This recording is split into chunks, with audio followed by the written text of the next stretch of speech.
Teenagers ആയിട്ടുള്ള പെൺകുട്ടികളും മുതിർന്ന സ്ത്രീകളും ഒക്കെ ഫേസ് ചെയ്യുന്ന ഒരു കാര്യമാണ് PCOD അല്ലെങ്കിൽ PCOS ഒക്കെ. അതായത് ഓവറിയിൽ സിസ്റ്റ് വരുന്ന കണ്ടീഷൻ.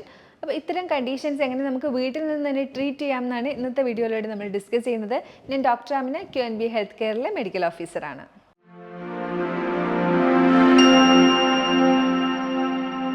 ഒരുപാട് ആളുകൾ PCOD അല്ലെങ്കിൽ PCOS ഫേസ് ചെയ്യുന്നുണ്ട്. അതിന് പ്രായം ഇതുപോലെ ടീനേജേഴ്സ് ആയിരിക്കും, അല്ലെങ്കിൽ മുതിർന്നവരായിരിക്കും, ഡെലിവറി കഴിഞ്ഞവരായിരിക്കും, കല്യാണം കഴിഞ്ഞവരായിരിക്കും. പക്ഷേ ഈ ഒരു PCOD PCOS പ്രോബ്ലംസ് ഒരുപാട് ആളുകളാണ് ഫേസ് ചെയ്യുന്നത്. ഒരു 10-ൽ 5 സ്ത്രീകളെങ്കിലും PCOD ഫേസ് ചെയ്തിട്ടുള്ളവരായിരിക്കും. സ്ത്രീകളുടെ പ്രത്യുൽപാദന വ്യവസ്ഥയിൽ വരുന്നതാണ് ഓവറി അഥവാ അണ്ഡാശയങ്ങൾ എന്ന് പറയുന്നത്. യൂട്രസ് അഥവാ ഗർഭാശയത്തിൻ്റെ ഇരുവശത്തായിട്ടാണ് ഈ ഒരു അണ്ഡാശയം വരുന്നത്. മെൻസ്ട്രേഷൻ സമയത്ത് എഗ്ഗ് റിലീസാവുന്നത് ഈ ഒരു അണ്ഡാശയത്തിൽ നിന്നുമാണ്.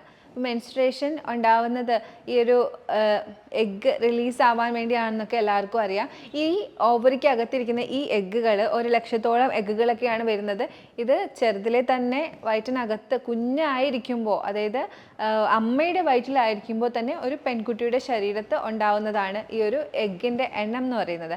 അതുകൊണ്ടാണ് 50 വയസ്സൊക്കെ ആവുമ്പോൾ ഈ ഒരു മെൻസ്ട്രേഷൻ നിൽക്കുന്നതും. ഈ എഗ്ഗ് ഒരു പ്രായമാവുമ്പോഴത്തേക്കും റിലീസ് ആവാൻ തുടങ്ങും.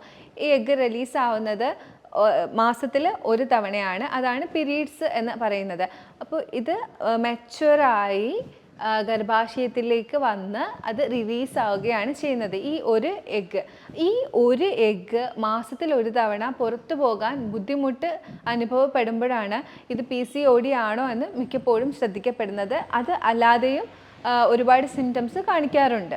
പ്രധാനമായും ഇങ്ങനെ എഗ്ഗ് റിലീസാവാൻ തടസ്സം വരുന്നത് ഇൻസുലിൻ റെസിസ്റ്റൻസ്, ഫാറ്റ് കൂടുന്ന അവസ്ഥ ഒക്കെ തന്നെയാണ്.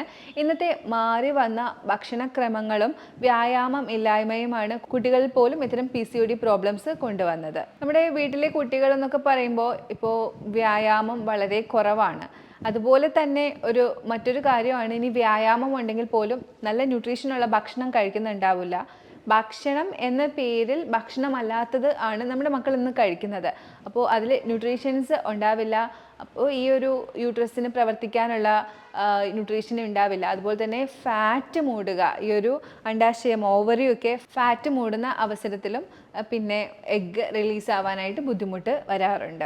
ഒട്ടുമിക്ക സാഹചര്യങ്ങളിലും ഈ PCOD പ്രോബ്ലം ഉള്ളവർക്ക് ആദ്യം തടി കൂടുകയായിരിക്കും ചെയ്യുന്നത്. ഓവർ വെയ്റ്റ് ആവുമ്പോൾ തന്നെ ഇവർക്ക് PCODയുടെ പ്രശ്നങ്ങൾ, അതായത് പീരീഡ്സ് ആവാതെ ഇരിക്കുക, പീരീഡ്സ് ആവുമ്പോൾ കൂടുതൽ പെയിൻ അനുഭവപ്പെടുക, അങ്ങനത്തെ ബുദ്ധിമുട്ടുകൾ കാണാൻ തുടങ്ങും. മാത്രമല്ല അടിവയറ് എന്ന് പറയുന്ന ഭാഗം നല്ല രീതിയിൽ കൂടി വരുന്ന ഒരു സ്റ്റേജും കാണാറുണ്ട്. അപ്പോൾ ഇങ്ങനെയൊക്കെ കാണുന്നുണ്ട്. അതിൻ്റെ കൂട്ടത്തിൽ വേറെ വരുന്ന ബുദ്ധിമുട്ടുകളാണ് മുഖത്ത് കൂടുതലായിട്ടും ഹെയർ വരിക. ചില ആളുകൾക്ക് വളരെ റെയറായിട്ട് ഇത്തരം കണ്ടീഷൻ അല്ലാതെ വരാറുണ്ട്, ഫാമിലി പരമായിട്ടൊക്കെ വരാറുണ്ട്. അല്ല, ഇങ്ങനത്തെ പ്രശ്നങ്ങളൊന്നും ഇല്ലാതിരുന്ന ആളാണ് പെട്ടെന്ന് പീരീഡ്സിനും ബുദ്ധിമുട്ട് വന്നു, തടി കൂടി, അതിൻ്റെ കൂട്ടത്തിലാണ് ഈ ഒരു ഹെയർ ഗ്രോത്ത് വന്നതെങ്കിൽ ഉറപ്പായിട്ടും PCODയുടെ ലക്ഷണമാണ്. അതുപോലെ തന്നെ മുഖത്ത് ഒത്തിരി മുഖക്കുരു അഥവാ ചെറിയ ചെറിയ പിമ്പിൾസ് വരിക, അല്ലെങ്കിൽ പസ് ഫിൽഡ് ആയിട്ടുള്ള പിമ്പിൾസ് ഒക്കെ വരുന്നത് ഈ ഒരു PCOD, ഈ ഒരു പീരീഡ്സിൻ്റെ പ്രോബ്ലത്തിൻ്റെ കൂടെയാണെങ്കിൽ ഉറപ്പായിട്ടും അതൊരു PCODയുടെ സിംറ്റമായിട്ട് കാണിക്കുന്നതാണ്. PCOD ഉള്ളവർക്ക് കാണിക്കുന്ന മറ്റൊരു സിംറ്റമാണ് മാനസികമായിട്ട് അവർ തകർന്നു പോകും.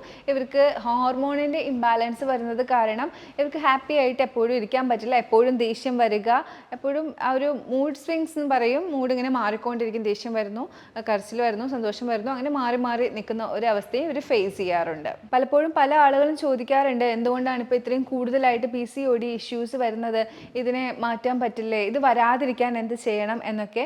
എന്നാൽ ഇതൊരു ജീവിതശൈലി രോഗം തന്നെയാണ് PCOD എന്ന് പറയുന്നത്. ഇതിൻ്റെ പ്രധാന കാരണം നമ്മുടെ വ്യായാമക്കുറവും ഭക്ഷണത്തിൽ വന്ന മാറ്റമാണ്. ഞാൻ എപ്പോഴും പറയാറുണ്ട്, നമ്മുടെ വ്യായാമവും ഭക്ഷണവും ഒക്കെ ഇന്നത്തെ കാലത്തിന് അനുയോജ്യമായതാക്കി കൊണ്ടുവരേണ്ടതുണ്ട്. നമ്മുടെ വീട്ടിൽ നിന്ന് തന്നെയാണ് സത്യം പറഞ്ഞാൽ നമ്മുടെ കുട്ടികളെയൊക്കെ രോഗികളാക്കുന്ന PCODയിലേക്ക് എത്തിക്കുന്നത്.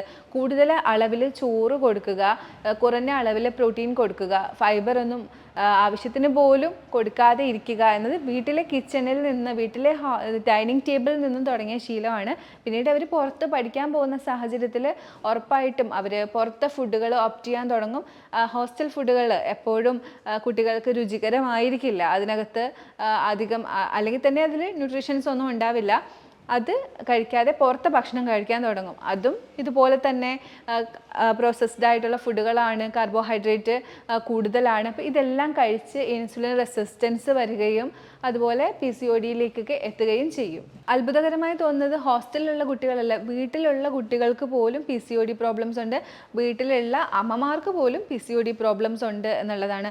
അപ്പോൾ എവിടെയാണ് പ്രശ്നം എന്ന് ചോദിച്ചാൽ ചോറിൽ തന്നെയാണ് പ്രശ്നം. ഒരുപാട് അളവിൽ ചോറ് കഴിപ്പിക്കുക എന്നത് അമ്മമാരുടെ ഒരു ശീലമാണ്. അമ്മമാരും ബാക്കി വന്ന ചോറൊന്നും വേസ്റ്റ് ആക്കണ്ട എന്ന് പറഞ്ഞ് കഴിക്കാറുണ്ട്.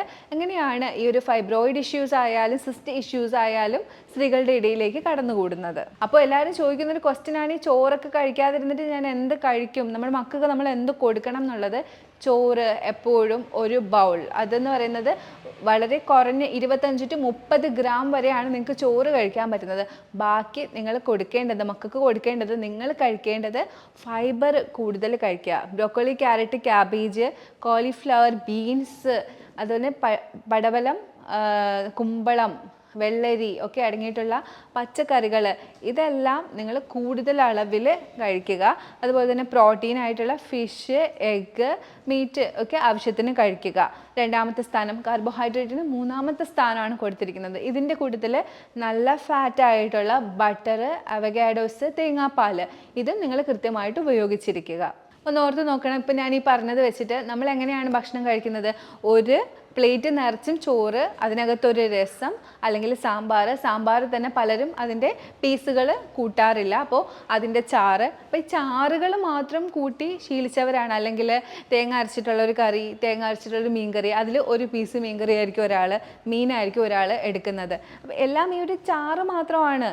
വെള്ളത്തിനകത്ത് മുളകിട്ട് വെച്ച ഈ ഒരു ചാറ് കൂട്ടിയത് കൊണ്ട് നിങ്ങൾക്ക് ഒരു ഗുണവും കിട്ടില്ല. മാത്രമല്ല കൂടുതലായിട്ടും എടുത്തിരിക്കുന്നത് കാർബോഹൈഡ്രേറ്റ് ആണ്. അതിന് ഫൈറ്റ് ചെയ്യാനായിട്ട് അകത്ത് ഒന്നും കൂടെ കൊടുക്കുന്നുമില്ല.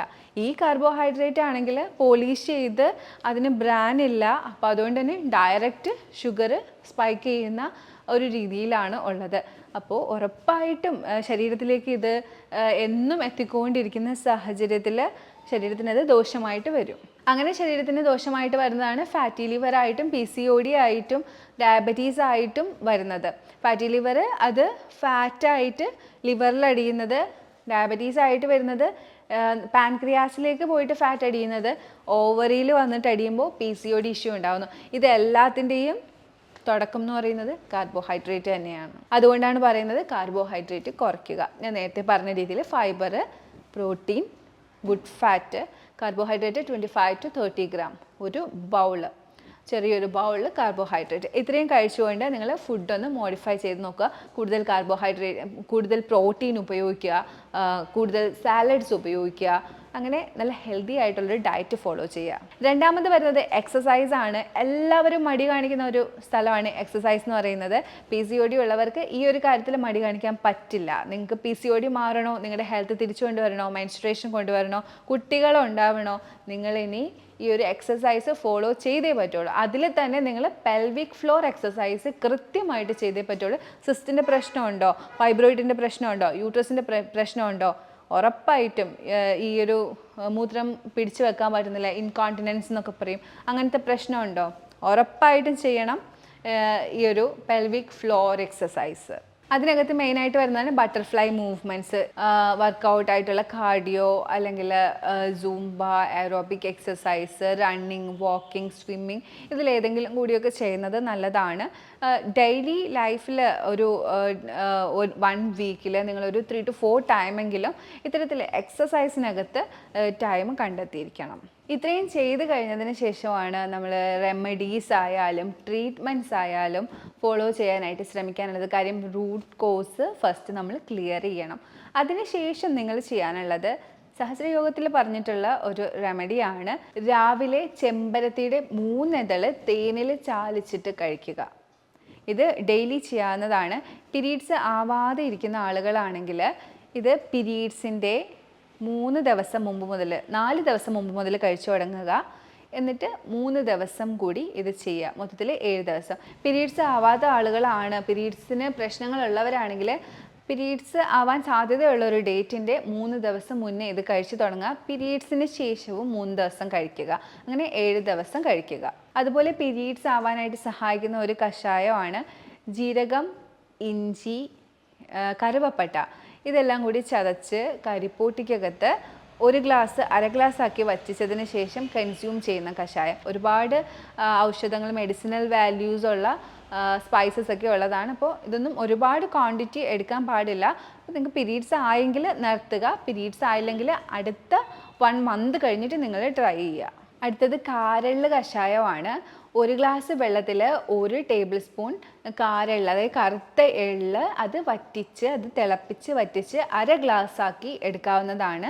പീരീഡ്സ് ആവാനായിട്ടും PCOD അല്ലെങ്കിൽ ഫൈബ്രോയിഡ്, യൂട്രസ് സംബന്ധമായിട്ടുള്ള പ്രശ്നങ്ങൾ ഫേസ് ചെയ്യുന്നവർക്ക് അത് മാറാനായിട്ട് അത് നിങ്ങൾ കൺസ്യൂം ചെയ്യുക. ഇതല്ലാതെ സഹസ്രയോഗത്തിൽ പറഞ്ഞിട്ടുള്ള മറ്റ് റെമഡീസ് ഉണ്ട്. പക്ഷേ അതൊക്കെ എപ്പോഴും ഡോക്ടറിൻ്റെ പ്രിസ്ക്രിപ്ഷനോട് കൂടി, കാര്യം കണ്ടൻറ്റൊക്കെ കൂടിപ്പോയി കഴിഞ്ഞാൽ ബുദ്ധിമുട്ടാണ്. മുരിക്കൻ തോലൊക്കെ കൊണ്ടുണ്ടാക്കുന്ന റെമഡീസ്, കഷായം ഒക്കെ ഉണ്ട്. അപ്പോൾ അത് നമുക്കൊരു ഡോക്ടറിൻ്റെ സഹായത്തോടു കൂടി മാത്രമേ പറ്റുള്ളൂ പറഞ്ഞു തരാനായിട്ട്. അവരുടെ ഗൈഡൻസിൽ വേണം നിങ്ങൾ ചെയ്യാനായിട്ട്. ഈ റെമഡീസൊക്കെ ഫോളോ ചെയ്ത് കഴിഞ്ഞാൽ പീരീഡ്സ് നിന്നവർക്ക് പോലും പീരീഡ്സ് സ്റ്റാർട്ടാവും എന്നാണ് സ്റ്റഡീസ് പറയുന്നത്. അപ്പോൾ ഈസി ആയിട്ട് തന്നെ നമുക്ക് പീരീഡ്സ് സ്റ്റാർട്ട് ചെയ്യിപ്പിക്കാം. പക്ഷേ ഞാൻ ആദ്യം പറഞ്ഞ കാര്യങ്ങൾ കൃത്യമായിട്ട് ഫോളോ ചെയ്യണം. Magnesium, vitamin D, B complex, omega 3 fatty acid ഇതിൻ്റെയൊക്കെ കണ്ടൻസ് ബോഡിയിൽ കൃത്യമായിട്ട് ഉണ്ടെന്ന് ഉറപ്പ് വരുത്തണം. PCOD പ്രോബ്ലംസ് ഫേസ് ചെയ്യുന്നവർ. ഇനി അതില്ലെങ്കിൽ അത് ഫുഡിലൂടെ ആയാലും സപ്ലിമെൻറ്റിലൂടെ ആയാലും റീപ്ലേസ് ചെയ്യണം. അടുത്തതായിട്ട് നമുക്കൊക്കെ അറിയാവുന്നതാണ് സീഡ് തെറാപ്പി.